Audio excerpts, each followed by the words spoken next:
We're going to meet a family whose son Thomas, he had a condition called perinatal asphyxia, or lack of oxygen at birth, and he was quite a sick baby, and he was then randomised by computer selection to have a cooling treatment.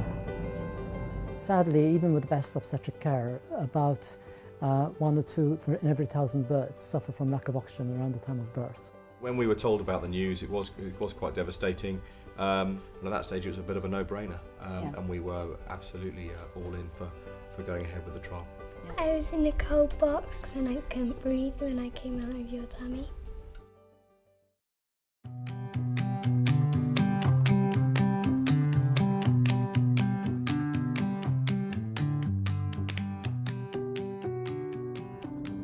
Lots of people are aware of anecdotal stories of near drownings in cold water or recovery from exposure in cold situations. Start off slowly, start off small, and gradually reach the point where you've got enough evidence to support running a larger project to try and produce the evidence.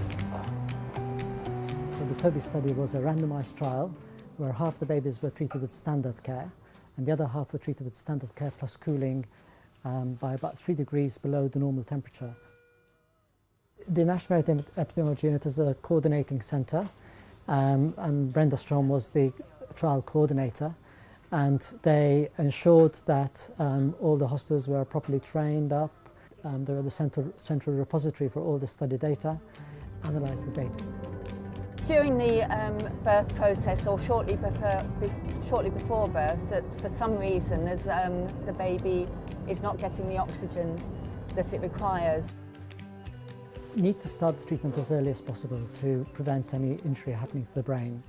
So we start within 6 hours of birth, after giving enough time for the parents to understand what is going to be done to their baby. And then we get the temperature down to about 33.5 degrees Celsius and keep it there for 72 hours, hopefully allowing time for all the inflammation and other harmful processes to settle down. And then we slowly rewarm the baby up over about 12 hours. All metabolic processes, all processes that demand energy, require energy, are suppressed by cooling. So cooling reduces the energy demand of the brain. We know that that probably then suppresses the inflammatory response, the burst of inflammation and other harmful processes that occur when you've suffered a lack of oxygen. It's something akin to when you have an injury to a joint, you put something cold over it to suppress the swelling and inflammation. Thomas, can I shake your hand? It's lovely to meet you. Really lovely to meet you. Clearly you were aware that Thomas was poorly when he was born, so can you remember what it was like when you were told about his condition and the idea of the trial was introduced to you? I was absolutely devastated when they told me about his condition, and then at the same time they did talk about the trial. But I couldn't take a lot of information in, and I was in a bit of a meltdown place. So one of the hardest things about doing a study like this is that you have to provide a lot of information about the study to the parents at a time when they are very stressed. They've just had the mother's just delivered a baby and has just received the news that the baby is very sick. Therefore, it is very important to try and give the parents time to understand what is happening and what we are suggesting. When you realised how poorly Thomas was and when the trial was introduced to you? When we were told about the news, it was quite devastating. But my immediate reaction was, what are the side effects? And then we were told there weren't any possible side effects. The other issue was, would he be cooled or not? And we were in the hands of the random number to see if he was selected or not.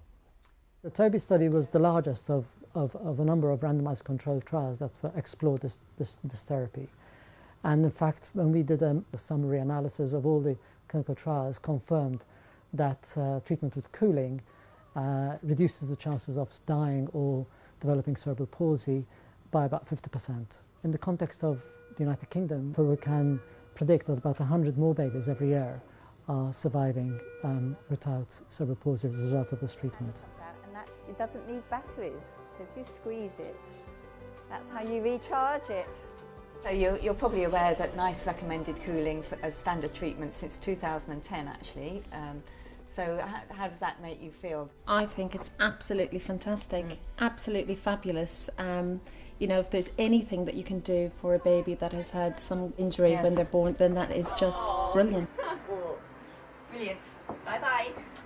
It's very rewarding to come and actually see the evidence of a baby who started off in lots of difficulties and has clearly done very well and continued to stay well and healthy, because not all of them do, but Thomas is certainly a perfect example.